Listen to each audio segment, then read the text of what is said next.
where CJ Stroud falls in the updated betting odds to win the 2022 Heisman Trophy via Betonline.ag. And we get a little recruiting update with John Garcia Jr. from Sports Illustrated. Him and I look at Ohio State's most recent commits, Dijon Robinson and Bryson Rogers. You can hear all that right here on Locked on Buckeyes. You are Locked on Buckeyes, your daily podcast on the Ohio State Buckeyes. Part of the Locked On Podcast Network, your team every day.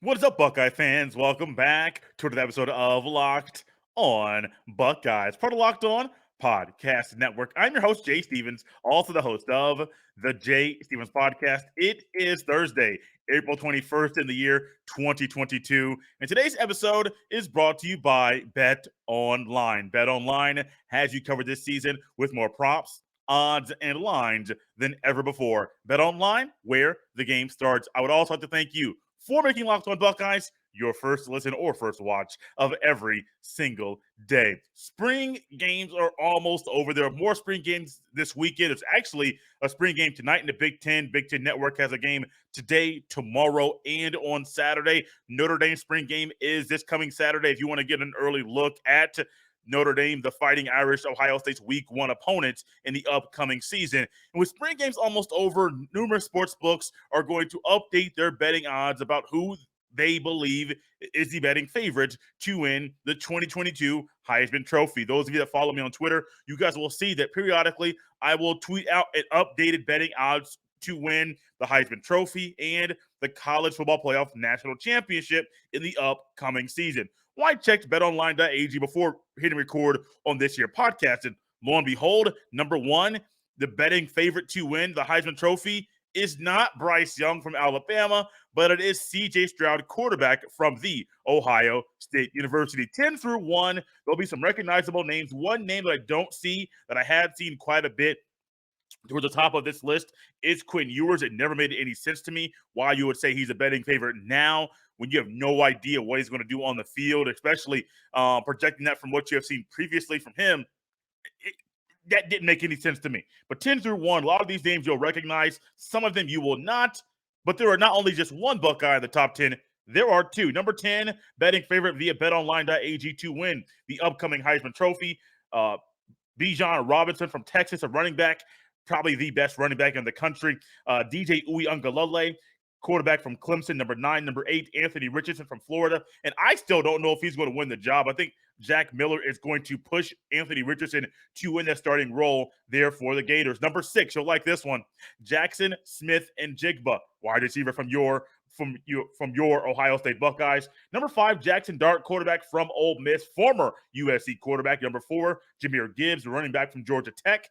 Yes, they do play good football down there in Atlanta, and I do believe Jahmyr Gibbs is going to turn some heads in the upcoming season. Number 3, Caleb Williams, USC quarterback. He followed his coach Lincoln Riley from Norman over there to Southern California. Number 2, Bryce Young, the Heisman Trophy winner from last year. And then number 1, CJ Stroud. The margin between Stroud and Young is not very large. Bryce Young is at plus 400, and then CJ Stroud is at plus 350. I like what I have seen, and honestly, this is probably what I have expected. What I have believed. This kind of confirms what I think will happen at the top. Stroud's going to win it. I've been saying that since January, and then Bryce Young is going to be in the running. I just don't know if he'll be in New York as a finalist in the upcoming year. I expect big things from Bijan Robinson, from Caleb Williams, from Jackson Dart, and Jackson Smith-Njigba. But remember, Anthony Richardson is right behind Jackson Smith-Njigba when it comes to the betting odds. But I don't know if Anthony Richardson's going to win his quarterback battle, because I think Jack Miller III is a starting quarterback at a high-level Power 5 school, and I think he could do that this year. Not at Ohio State. But as we've seen with quarterback play throughout the entire country, quarterback play is one of those things that coaches, they're sometimes too quick to pull the plug and to put the backup in. And that might be the case down there in Gainesville, Florida. So I'm going to be watching that very closely. Does Jack Miller get the nod to start before the season starts? Does he get the nod to start in the middle of the season? Is it an injury, or is it just Anthony Richardson just not being the starter and the player that people think he will be down there in Gainesville? These are just things that I'm speculating, and I'm thinking about some other names that are here on this list outside of the top 10. Some you'll recognize. Spencer Rattler is at number 12 favorite. Number 13, Travion Henderson.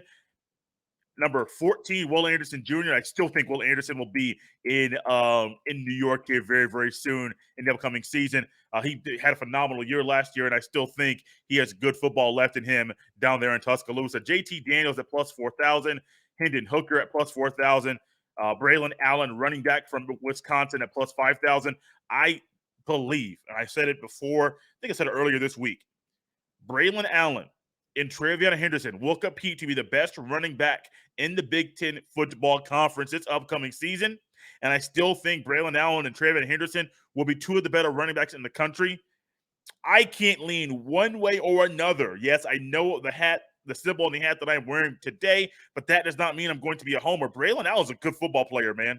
I mean, he showed some signs and some things that we did not see from Travion Henderson last year. So I'm not going to sit up here and say, oh, because I'm an Ohio State fan, Henderson's going to be the better back. You got to prove it to me on the field, young man. Everybody has to prove it to me on the field, not just in this situation. Everybody has to. And I do believe we have seen enough from CJ Stroud, from Bryce Young, from Caleb Williams, from Jackson Smith-Njigba, from Jahmyr Gibbs, from Dijon Robinson to think that they'll be and have a running to be in New York in the fall. Will Anderson as well. DJ Uiagalelei, I think it's more mental confidence and skill set. I believe he has all the physical tools and the skills needed to be successful down the road. I just think that mentally he kind of got in his head, and all the way that the media is, I think he's in his own head right now. Get out of his own head and just play the football, play loose, have fun. You're a kid. Enjoy this time of your life. I think DJ Uiagalelei could be in New York in the fall. Next time we get John Garcia on the show, we're going to try to talk about him, or down the road talk to him about Uiagalelei's brother. I believe he's a defensive end, and Ohio State's going after him hard. That'll be something we'll talk to John about down the road, because John, as you'll find out very quickly, John's phenomenal at the recruiting, phenomenal about knowing these up-and-coming young men and knowing the things that make them the recruits that they are. John Garcia is great, and trust me, you'll want to hear and enjoy and digest every part of this conversation between John Garcia and myself about Ohio State's two most recent commits. And joining us now here on Locked on Buckeyes, it is John Garcia. He is the director of football recruiting for Sports Illustrated, and now he's a part of the Locked on Podcast Network as well. John Garcia Jr., how you doing, man? Doing well. Ready to talk some Buckeyes. I know they've been putting in some work in my home state, so looking forward to it. Yes, they have been. You got a couple of guys that recruited recently within the past week. Would love to touch on both of them with you here today. First one we're going to go with is a young man from Tampa, 6'1", 190-pound cornerback, Dion Johnson. What can you tell us about him? Johnson is a guy that fits that Buckeye profile at the cornerback position. I think when you look at corners in particular, in the modern sense, Jay, they've really grown, right? We used to talk about, your Ellis Hobbs, even your Darrelle Revises of the world at 5'10", great hips, good speed, all this technical talk. No. Corners now are 6 foot and above, long, rangy, with legitimate ball skills and speed. And Johnson's got all of those traits. And we've seen Ohio State thrive with cornerbacks that look like this. I mean, look at what Denzel Ward just got paid, right? I mean, he's 6'1", long man, I should say, with great ball skills and speed. And that's what Johnson brings to the table. I mean, you watch his tape, a ton of interceptions in 2021 as a junior at Wharton High School. He kind of broke out, right? He was a known prospect locally, but really blew up with a huge junior season as a long physical corner. And again, those ball skills really show up when you talk about a modern-day cornerback. Multiple interceptions, took several to the house as well. Really comfortable at the line of scrimmage, redirecting wide receivers, getting into the stem of their route, and a willing tackler on top of it. So I think he's got some technical refinement ahead of him in terms of just playing leverage a little bit better, pushing that pedal and staying on a lower plane, which is something we talk about with tall defensive backs all the time. But the ball skills, the instincts, all of those big boxes are absolutely checked with Johnson, and that's why he became such a national recruit, and the Buckeyes were able to land him sooner rather than later after they jumped in. You mentioned Denzel Ward, and I think he committed shortly before Denzel Ward got the bag, but I do think with Denzel Ward and how he's done in Cleveland, then the track record Ohio State has at that cornerback position, I think Dion Johnson knew that with my skill set, with how I currently am as a high schooler, knowing I can build some strength, add some good healthy weight, and then seeing just that track record of getting guys at this position to the NFL. And then after I commit, there's a guy that's getting literally the bag. I think Dion Johnson realizes like Ohio State is a place for him to go to be the best corner he can be to eventually get to the NFL. Look, Jay, there's no way to sugarcoat it. I mean, when I first got into this business over a decade ago, kids talk to me about winning, and they talk to me about tradition and playing for their home state or whatever it is. You know what kids have started talking about? They talk about the NFL. They talk about where can I go to become developed, regardless of position. But when you do look at cornerbacks, I mean, Ohio State's got the richest in NFL history now, but they've also had a consistent track record of bigger, longer corners going very early in the NFL draft. So that path to Sunday is just, it's illuminated. It's hard to miss at the cornerback position. I would say at Ohio State, it's as strong as anywhere else in the country, whether it's you're talking to your Alabamas, your Clemsons, Florida LSUs of the world that go back and forth with the DBU thing. I mean, if you go by the money, it might be Ohio State. And again, with a kid coming up in the state of Florida, there's always been an Ohio State influence in this state. And the schools in state haven't been great, in that same time span. So I do think all of those things factor in. But most importantly, as you said, Jay, Johnson understands the potential path to Sunday when you play at a school like Ohio State at his position. John, I was reading a scouting report, and part of one of the numerous good things that they said about this young man, they said that he has the potential to shut down one side of the field. From what you have seen, would you agree with that statement? I would. I think when you're long and you use that as a physical advantage, I do think it creates a nightmare scenario for offensive coordinators, because now, in addition to being long and running well and playing the football well, now all of a sudden you can affect my wide receiver at the line of scrimmage. As the game has widened out and spread it out, we're playing basketball on grass now. What's more important? Timing. So if you can disrupt that timing at the very beginning of the play, now all of a sudden my whole rhythm offensively has a chance to go in the other direction. And then you throw on top of it ball skills and speed and a physicality to support the run. And there's just a lot to like about the newest Buckeye. And when you can disrupt timing, you have the opportunity to really shut down one side of the field. And as he gets more technically sound, that trait will only grow more. How does he utilize his 4.5 speed on the field currently in high school? He's really a long strider. We keep mentioning his length. In a straight line, he is an elite sprinter. And I think that can open him up to a zone coverage.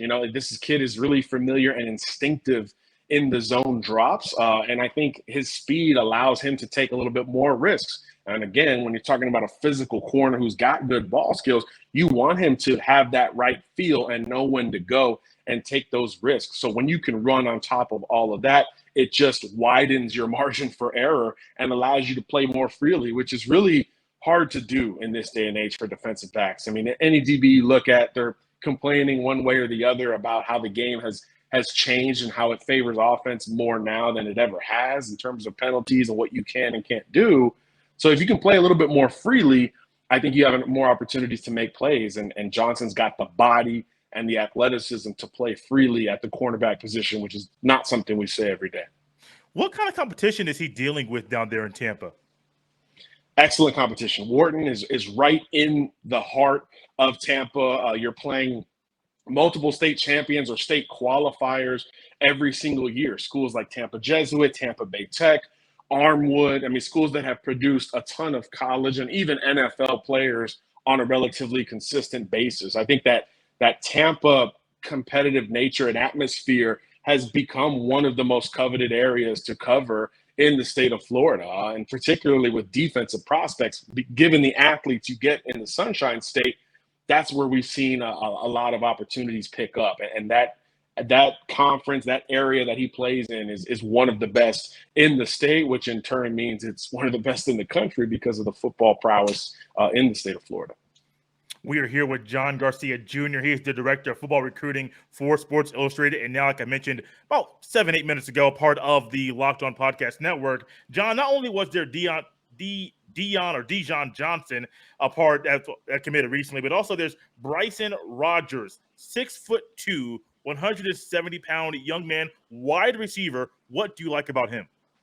Well, he's a 7-on-7 teammate of Dijon, so these guys know each other incredibly well. So almost fitting that they commit around the same time. But Bryson Rogers is a bulldog with the football in his hands. I mean, just a big play wide receiver. I think he scored like 17 touchdowns last year.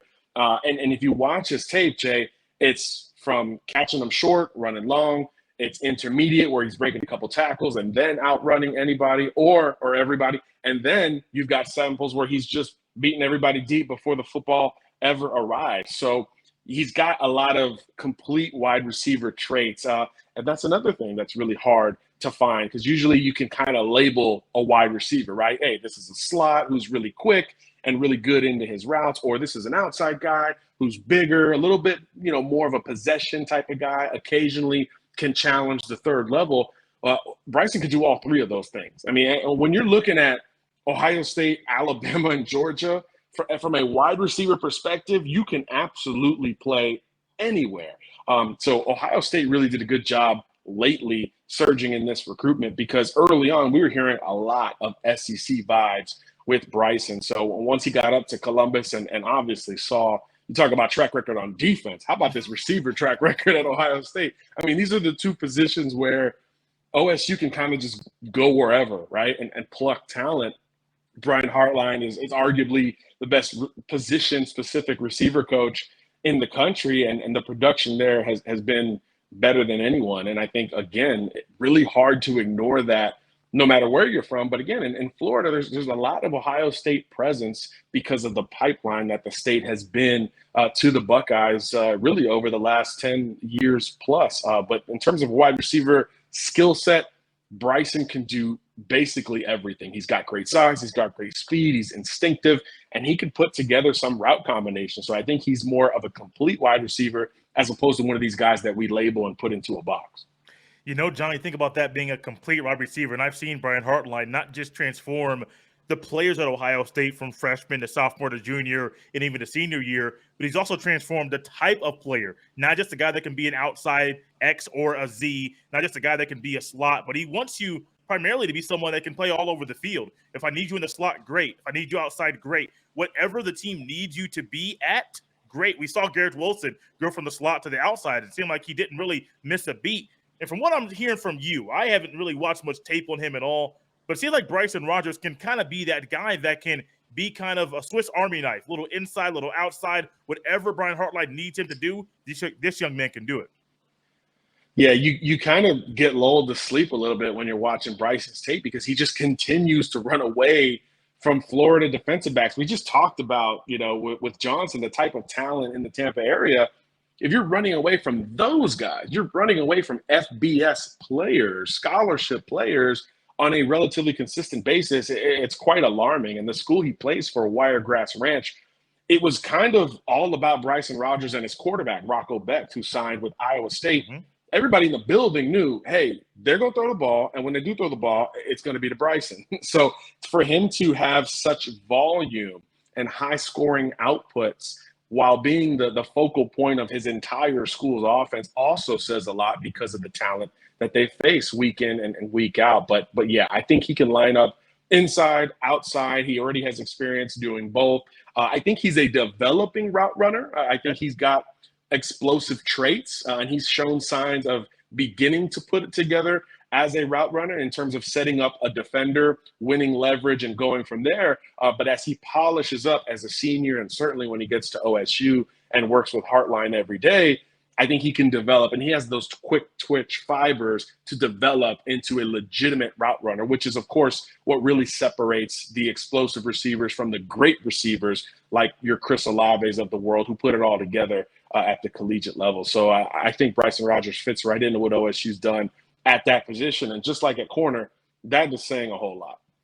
John, I want to close out with this. I know a lot of people out there listening to this may Google Bryson Rogers 247 or Rivals or ESPN or On3 just to kind of get some little nuggets as far as how many stars are next to his name, what's his ranking nationally, what's his ranking in the state. I did it. I do it all the time. I tell people on the podcast, I don't care about the stars. I don't care about the rankings.